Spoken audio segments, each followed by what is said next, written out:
I think listeners really enjoy the podcast because I'm able to take complicated science and really break it down in a digestible way so people can really understand that there's a science behind love. And when we understand that science, we can speak to people's deepest needs and we can become healthy and secure inside of our relationships by following evidence-based strategies that actually work. Are you looking to once and for all fix the problems in your relationship? Go download the latest episode of the Love Doc podcast, dropping every Tuesday at thelovedoc.com.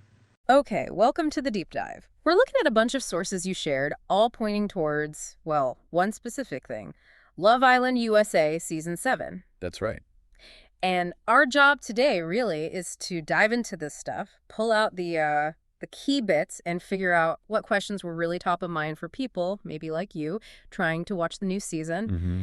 And honestly, it's pretty crystal clear right off the bat. Your sources really zero in on the practical stuff, the absolute, like, where, when, and how to watch. Yeah, and that itself is pretty telling, isn't it? The sheer number of questions just about accessing the show tells you a lot about audience priorities right at the start. Before even getting into the drama or the cast. Exactly. It wasn't about the Islanders yet, not really. It was just, how do I see this? Yeah. Securing that viewing spot was paramount. Okay, so let's unpack that. Let's start with the where. Based on everything you gave us, what was the main place, the sort of undisputed hub for 37? Well, what's really interesting here, and it's a super clear insight from your sources, is how everyone seemed to land on one place, Peacock.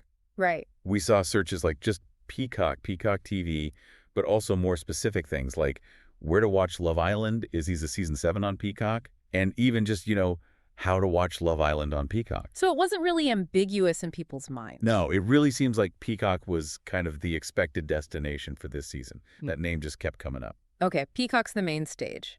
Did your sources give any clues about how people were trying to watch on Peacock? Like, were they looking for specific deals or ways in? Oh, absolutely. The fact that terms like Peacock free trial showed up suggests viewers were actively looking for access points, maybe easy ways in, or introductory offers, just jump right in. Makes sense. And then there was this other layer, a real focus on the way they wanted to watch. Searches like, watch Love Island USA live on Peacock, or is Love Island live on Peacock? Yeah, interesting. The live aspect. Yeah. It really highlights that even with streaming, where you can watch anytime, there's still this strong pull towards the real-time shared experience, especially for a show like this that, well, it blows up online daily. That's a really good point, kind of bringing that old appointment TV vibe to streaming. So, okay, people figure out where Peacock. The very next big hurdle, and it's all over your sources, was when. What did the material show us about timing? Oh, the timing questions were huge. Just the sheer volume tells you how crucial this was. Your sources are packed with questions about the start date itself. When does Love Island USA start 2025? When does Love Island Season 7 start? People looking for the specific season premiere date, or just when does the new season come out? And for a show like Love Island, it's not just the first day, is it? It's the daily rhythm that matters. Exactly right. And the queries really drill down into that daily schedule. Things like, what time does Love Island USA air? What time is Love Island USA on Peacock? Specifically asking about the Love Island premiere time. Or even just the simple, what time is Love Island on tonight? People needed to know the exact moment. Desperately, it seems. And there was also a lot of interest in, like, the episode drop schedule. When do Love Island episodes come out? When do Love Island episodes drop daily? And more general stuff about the Love Island schedule, or what days does Love Island air? Got it. We even saw things like, when does Love Island USA start 2025 Central Time, which shows people were trying to pin it down for their specific time zone. Just underlines that need for super precise, reliable info. Okay, this is where, for me, it gets really interesting. Because the story your sources tell isn't just about finding the show successfully. It's also about when it wasn't there. Yeah. There's a really noticeable theme around delays. Yeah, this wasn't just like one or two people wondering. The number of questions about delays in your sources, that's a pretty significant insight into what the viewer experience was actually like for some. We saw really explicit searches. Why is Love Island Season 7 not on Peacock? Why is Love Island delayed tonight? And then more general terms like Love Island Season 7 delay, or simply Love Island delayed. So people were hitting a wall. It strongly suggests they were. They expected it, it wasn't there, and they immediately went online to find out why. It really shows how critical that timely, reliable delivery is for a show that moves so fast day to day.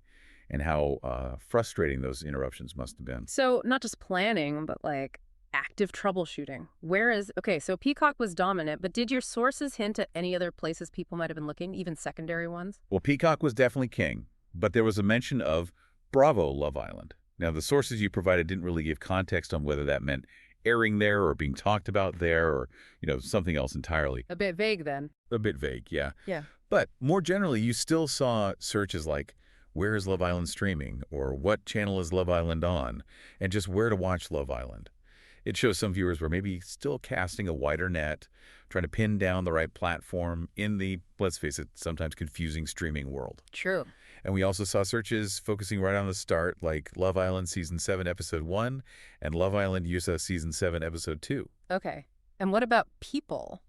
Your sources actually dropped some names, even in these very practical how-to-watch searches. Who came up? Yeah, that was interesting. The names mentioned were Ariana Medicus, Huda Love Island, Austin Love Island Season 7, Jeremiah Love Island, Olandria Love Island, Taylor Love Island, and Bella Love Island. Okay, quite a few. Right.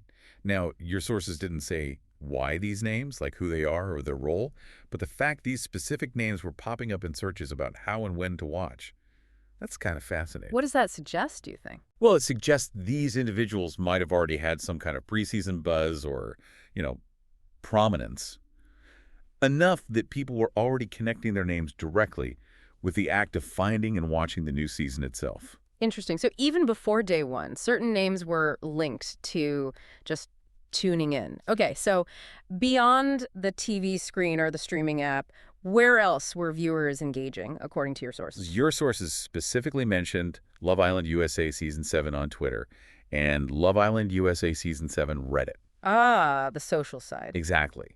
And that's another key insight, right? Watching is only half the battle, or half the fun, maybe. Yeah. The audience is clearly heading straight to social media to discuss, react, find community, even while they might still be figuring out the basic viewing logistics. It's all happening at once. Okay. So, you pull all these threads together from the sources you provided, you get this really clear snapshot. Yeah. The viewer's immediate challenge, their top priorities right at the start of the season. It's like a mad dash. A sprint, yeah. A sprint to find the main platform, which is overwhelmingly Peacock, according to your sources.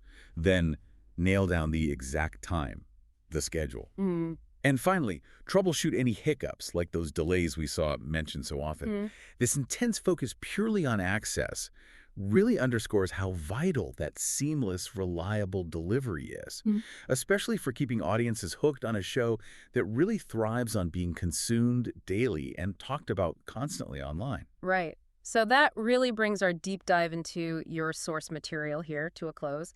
The key takeaways seem pretty straightforward, don't they? I think so. Peacock was clearly the platform people were focused on finding. Getting that precise timing and schedule information was incredibly important to them. Absolute critical. And that significant number of searches about delays. It tells a story about viewer expectations and, well, the friction that happens when immediate access isn't quite immediate. Yeah, it's like a practical guide to the viewer's immediate concerns, drawn straight from the questions they were typing into search engines. Totally. And kind of makes you wonder, doesn't it? Seeing all this effort people put in just to figure out the basic where and when. Does this intense focus on just accessing a popular show like this, does it reveal something, maybe something deeper about our modern viewing habits? Or maybe about the relationship we have with these shows we feel we have to watch right away? Or is it just about the sometimes messy reality of navigating, the whole streaming landscape today? Something for you to chew on.